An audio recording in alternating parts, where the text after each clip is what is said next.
This is a tragic story which is being reported from Bengaluru. A man died by suicide and has blamed, in fact, his wife. And now this is a shocker. Atul Subhash को किसने मारा? ये नाम सुनकर कुछ लोगों को लग सकता तो मेरा मानना है कि मुझे खुद को ही खत्म कर लेना बेस्ट है मेरे लिए, क्योंकि जो मैं पैसे कमा रहा हूँ उसी से मैं अपने दुश्मन को बलवान बना रहा हूँ। वही पैसे मुझे ही बर्बाद करने के लिए यूज हो रहे हैं और ये साइकिल बढ़ता ही रहेगा, है ना। मेरे ही टैक्सेस के पैसे से ये कोर्ट, ये पुलिस सिस्टम मुझे और मेरी फैमिली को और बाकी लोगों को भी हैरास करेगा, जो अच्छे लोग हैं। हमेशा से हमको ये सिखाया जाता है कि मर्द को दर्द नहीं होता है। उसका रीज़न पता है क्या है? उसका रीज़न ये क्योंकि मर्द का दर्द कोई सुनना ही नहीं चाहता है, और इसीलिए यही हमको सिखा दिया है कि मर्द को दर्द होता ही नहीं है। तुम भूल जाओगे वो दर्द होता है, और अगर होगा तुम कभी उससे कहोगे ही नहीं। और ये बहुत बड़ी बात है कि इस वजह से जो मर्द है वो घुट घुट के अंदर ही अंदर मरता रहता है, और एक बार नहीं 1000 बार मरता है। और शायद हमारे जो समाज है उसमें मर्द को बस एक मशीन समझते हैं, उसका एक कर्तव्य है कि वो अपनी फैमिली को पाले, उसको पैसे दे, बस खत्म। इसके ज़्यादा उसके अंदर कुछ भी नहीं होता है, ना उसके अंदर इमोशंस होते हैं, उसके अंदर फीलिंग्स होती है, कुछ भी नहीं होता है। उसको बस ऐसे ही ट्रीट करना चाहिए जैसे वो एक मशीन है, और मशीन से जैसे रिजल्ट आते हैं बस वो रिजल्ट दे, और बस बात खत्म। उसके ना आगे ना पीछे। और ऐसे ही शायद हमारा जो जुडिशियल सिस्टम है, हमारा जो पूरा सिस्टम है, वो यही दृष्टि रखता है। अगर ना रखता होता तो शायद उसके लिए भी कुछ मतलब रेमेडीज होती हैं, उसके लिए भी कुछ लॉज होते हैं जो उसके सेफगार्ड के लिए होते हैं। लेकिन नहीं भाई, उसके लिए कोई भी लॉ नहीं है हमारे यहाँ पे, हमारे उसके प्रोटेक्शन के लिए कुछ भी नहीं है। अगर उसका रेप भी हो जाता है कल, तो वो एक जाके कंप्लेंट नहीं कर सकता। क्यों? क्योंकि लॉ एग्जिस्ट ही नहीं करता, क्योंकि हम तो मान के बैठे हैं कि उसका हो ही नहीं सकता, उसके साथ कुछ बुरा हो ही नहीं सकता है। तो ये जो मेंटेलिटी है भाई, ये दिखाता है क्या हमारे सिस्टम में। और ये जो अतुल सुभाष का केस हुआ, ये एक बहुत ही बड़ा आई ओपनिंग केस है, और ये दिखाता है कि जो रियल टाइम जो अभी स्थिति चल रही है, जो पूरे मेंस इंडिया में उनकी क्या स्थिति चल रही है, उस पर हम आज बात करेंगे।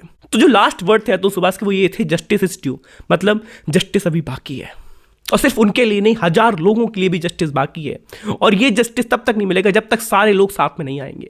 तो आज इस केस का पूरा एनालिसिस करेंगे और देखेंगे हमारी कंट्री में क्या कंडीशन है, और क्या हम लोग बेटर कर सकते हैं इसके लिए, और क्या सॉल्यूशंस जो है वो गवर्नमेंट को स्टेप्स लेने चाहिए जिससे ये चीज़ें जल्दी जल्दी सॉल्व हो। तो सबसे पहले हम इस केस की बात करते हैं, ये केस इतना ज़्यादा हाईलाइट क्यों हुआ है।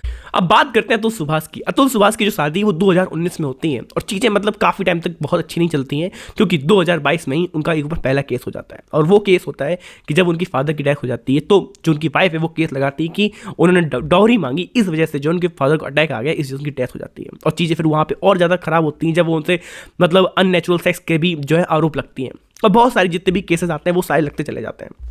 उसके बाद फिर एट द एंड डाइवोर्स हो जाता है, और डाइवोर्स होने के बाद जो उनकी वाइफ है उनसे 3 करोड़ की एलुमनाई मांगती है, लेकिन ये रकम इतनी ज़्यादा होती है कि वो दे नहीं पाते हैं। एट द एंड जो है मामला समझता है, और वो होता है कि पर मंथ वो 40,000 रुपीज़ देने लगते हैं एज ए मेंटेनेंस, जो इंटरम मेंटेनेंस होता है। लेकिन ये जो है ये चीज़ें बढ़ती चली जाती हैं, कम नहीं होती हैं, जब उनको पता चलता है कि जो जुडिशरी है वो कभी भी उनके फेवर में नहीं आएगी। और टोटल उनके ऊपर जो है 9 केसेस चल रहे होते हैं, जिसमें से 3 जो है हाई कोर्ट में रहते हैं, और बाकी जो 6 हैं वो डिस्ट्रिक्ट कोर्ट में चल रहे होते हैं। सोचिए इतने सारे केसेस, उनका खर्चा, उसके बाद आप मेंटेनेंस दे रहे हो, उसका खर्चा, और अभी एलुमनाई की जो तलवार है वो आपकी गर्दन पे लटक ही रही है। तो क्या आदमी की जो है सिचुएशन बीतता होगा। और आपको पता है कि आप कहीं भी जाओगे आपको कोई भी सपोर्ट नहीं मिलेगा, कोई भी जज, कोई भी जुडिशियल सिस्टम आपके सपोर्ट में नहीं है, वो आदमी एकदम अकेला पड़ जाता है।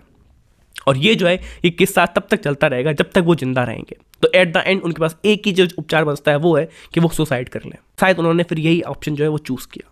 लेकिन इसके पीछे सिर्फ ये जिम्मेदार नहीं, इनकी वाइफ जिम्मेदार नहीं, बल्कि हमारा जुडिशियल सिस्टम बहुत ही बड़ा जिम्मेदार है। और इस केस में बहुत बड़ा मोड़ आता है जब हमको पता चलकर जो जज इन्वॉल्व है वो खुद भाई वो कह रही है कि तुम करो सुसाइड, और उसका मजाक उड़ा रही है भाई आदमी का। तो ये जो चीज़ है ये मैं चाहता हूँ कि आप सीरियसली लो इसको, और इसके बारे में पूरी बात करना चाहता हूँ। तो ये जो अब है आपकी स्क्रीन पर आएगा तो वो मैं बताता हूँ। और ये जो मतलब कन्वर्सेशन है इन्होंने अपनी जो सुसाइड नोट में मेंशन करके दिया हुआ है, और ये जो है उसी में जो कन्वर्सेशन हुई है केबिन के अंदर बैठ के, तो उसके अंदर कन्वर्सेशन है। तो होता क्या है, कोर्ट रूम में जो जज का केबिन होता है तो वहाँ पे आप प्राइवेटली जाकर उनसे मिल सकते हैं। तो उसमें जब ये मिलने जाते हैं तो ऑलरेडी जो है उनकी जो वाइफ है वो बैठी होती है, जिनका नाम निकिता सिंघानी है, वो ऑलरेडी बैठी हुई होती हैं, और जो जज है उसका नाम रितु कौशिक है। तो ये जो बैठे होते हैं और उनके बीच की कन्वर्सेशन है। तो जज कहता है कि ये केस सेटल क्यों नहीं कर लेते। तो उसके बाद जो है वो अतुल कहता है कि ये लोग पहले 1 करोड़ डिमांड कर रहे थे, और अब इंटरम मेंटेनेंस का ऑर्डर के बाद 3 करोड़ की डिमांड कर रहे हैं। तो देखो इंटरम मेंटेनेंस क्या होता है वो समझा देता हूँ। इंटरम मेंटेनेंस ये होता है कि जब एक प्रॉपर ऑर्डर पास होता है तो उसके बीच के जो गैप होता है कि जब कार्रवाई चल रही होती है, तो उस टाइम पे वो जो और से डिवोर्स लिया है वो कैसे अपना घर का खर्चा चलाएगी, उस टाइम के लिए उनको एक इंटरम मेंटेनेंस का ऑर्डर दे दिया जाता है। तो वो जो है जब इंटरम मेंटेनेंस दिया गया उनको, तो उनकी जो डिमांड है वो 1 करोड़ से जो है 3 करोड़ हो जाती है। उसके बाद जो है जज कहती है फिर होंगे तुम्हारे पास 3 करोड़ इसलिए मांग रहे हैं। अब ये जो जज की बहुत ही मतलब मेंटेलिटी है, मतलब जज की क्या हर एक इंसान की मेंटेलिटी होती है कि अगर कोई तुमसे इतना डिमांड कर रहा है तो इसका मतलब तुम कैपेबल होगे, क्योंकि वो तुम्हारी बीबी है, उसको पता होगा तुम्हारे घर में कितना पैसा है कितना पैसा नहीं। भाई उसके पास कितना भी पैसा हो, मैं कहता हूँ उसके पास 100 करोड़ हो, तुम 1 करोड़ से 3 करोड़ कैसे मांगने लगे? ये कोई सेंस बनाता है इस बात का? और जज का ये कहना है कि तुम्हारे पास 3 करोड़ होंगे इसीलिए वो मांग रहे हैं। खैर अब आगे देखते हैं। उसके बाद अतुल क्या कहते हैं, मैम आप पेटिशन देखिए, इन लोगों ने कैसे कैसे इल्ज़ाम लगाए हैं मेरे और मेरी फैमिली पे, कितने सारे केसेस डाले हैं, मुझे मेरे बच्चे से मिलने नहीं दे रहे हैं, ये खुद घर छोड़ के गई है और मुझे और मेरी फैमिली को हरास कर रही है, मुझे बेंगलोर से जौनपुर आना पड़ता है। तब यहाँ पे आप ये देख सकते हो कि ये पेटिशन डाल रहा है भाई, उसने गिड़गिड़ा रहा है और उसके बाद जज को कोई फर्क नहीं पड़ता है, कोई भी उसको एक फर्क नहीं पड़ता है कि वो बंदा बेंगलोर से जौनपुर आ रहा है। और ये जो केस है ये जौनपुर से बेंगलोर जा भी नहीं सकता है। क्यों? क्योंकि भाई औरत है, वो दिखा देगी कि मतलब हम कैसे जाएंगे, हम तो मजबूर हैं, हम तो ये। तो जज भी फिर ये कहते हैं कि कैसे यहीं चलने दो, तुम आओ। मतलब सब कुछ जो है वो झेलेगा कौन? आदमी, क्योंकि वो तो आदमी है इसलिए वो झेल सकता है, तो इसलिए झेलेगा, तो इसलिए हर कोई इसको झेलाएगा। अब वो जो जज है वो भी इसको झेलाना चाहता है क्योंकि वो झेल सकता है। समझ रहे मेरी बात? उसके पास 1 करोड़ रुपए नहीं थे, लेकिन अब ये हुआ कि 3 करोड़ कहां से ला सकते? उसने अगर बोला तो मेरे पास होंगे, तो जज भी मान के बैठा होंगे।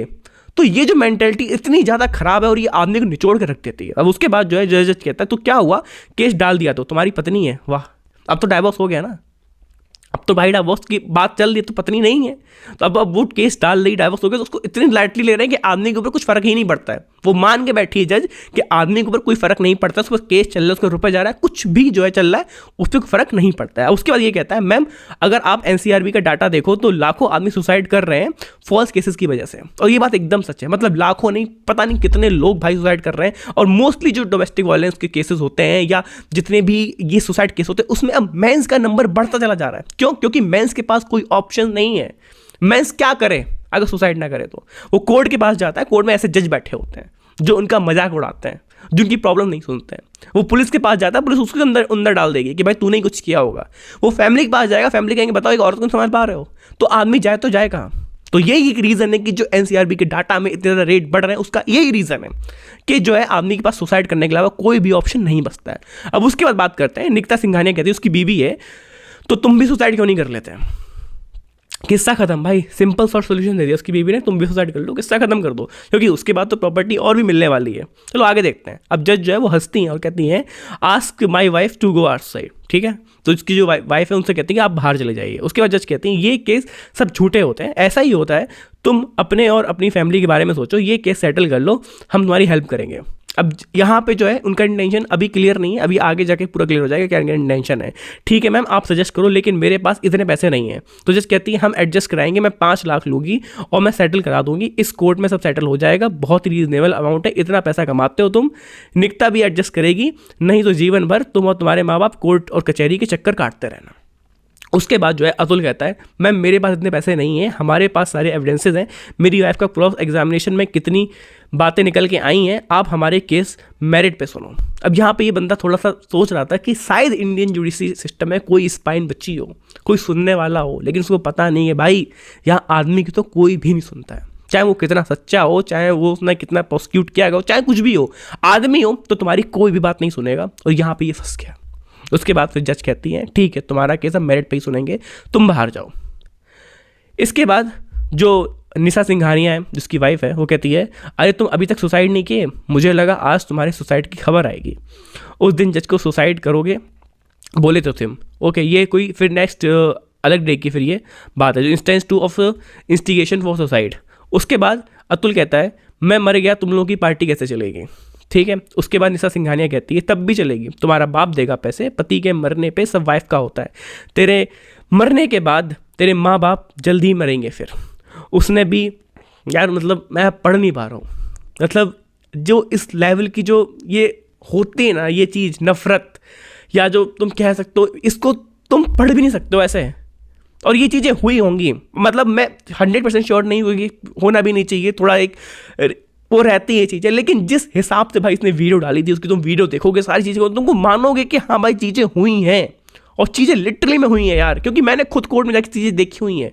ये मैं ऐसे नहीं बोल रहा हूँ कि आके माइक पे कुछ बोलने लग जाऊंगा, तुम फैमिली कोर्ट के अंदर जाके देखना एक दिन, तुमको पता चलेगा कि चीज़ें कितनी खराब होती है और कौन सही होता है कौन गलत होता है, वो वहीं पता चल जाएगा कि आदमी मेंटेनेंस के लिए क्या क्या नहीं करता है। आदमी जो दिन रात कमाता बैठता है, सब कुछ कराता बैठता है, आता है कोर्ट में और सब जज कहता है इसको दे दो, और उसको देना पड़ता है, उसका कोई ऑप्शन नहीं होता देने के समय। तो ये जो है कंडीशन होती है, वो कॉन्फिडेंस है इसलिए क्योंकि उसको पता है कि आज कोर्ट भी उसके साथ खड़ा है और हर एक चीज़ उसके फेवर में खड़ी हुई है। वो आदमी अकेला करेगा क्या? अगर वो मर भी जाएगा, उसके माता पिता हैं, अगर वो ही मर जाएंगे तो भी प्रॉपर्टी उसके नाम होनी है। तो ये जो कॉन्फिडेंस है ना, ये लॉ देता है भाई, और यही जो है ये आदमी को कुचलता है, मारता रहता है अंदर ही अंदर। अब बात करते हैं आगे की। ये जो इंस्टेंस हुआ ये दिखाता है कि कैसे जो है उसको सुसाइड जो है ये उसने खुद नहीं करी है, उससे करवाई गई है। उसके बाद फिर जो है उसकी लास्ट विशेस आती हैं, कि उसकी लास्ट विशेस क्या है, बहुत सारी हैं, मतलब बहुत सारी उसने मेंशन कर रखी हैं, लेकिन वो पढ़ूंगा तो बहुत ज़्यादा वीडियो लंबी हो जाएगी। तो बस मैं मतलब करेक्ट बता सकता हूँ आपको कि उसने ये कहा है कि अगर वो मर जाएगा, उसकी जो अस्थियाँ हैं वो नदी मत बहाना जब तक उसको जस्टिस ना मिल पाए। अगर जस्टिस ना मिले तो कोर्ट के बाहर जो है नाले में फेंक देना। तो ये जो है उसने इमेज रखी है कोर्ट की। अब ना मैं आपको एक केस याद दिलाता हूँ। वो केस याद है जब दिल्ली का एक आदमी था और उसने मतलब लड़की छेड़ने का आरोप लग गया था उसके ऊपर। उसका नाम था सरबजीत, और उसके बाद उसकी लाइफ खराब हो जाती है क्योंकि भाई वो जेल में जाता है और उसको टैग लग जाता है कि ये तो एक रेपिस्ट है, ये तो लड़की छेड़ता है। और बाद में जब उसको कोर्ट एक्यूट करता है तो उसकी कोई बात नहीं करता है, क्योंकि तब तक उसका लाइफ का जो मेन जो पीरियड होता है ना वो चला जाता है उसके हाथ से।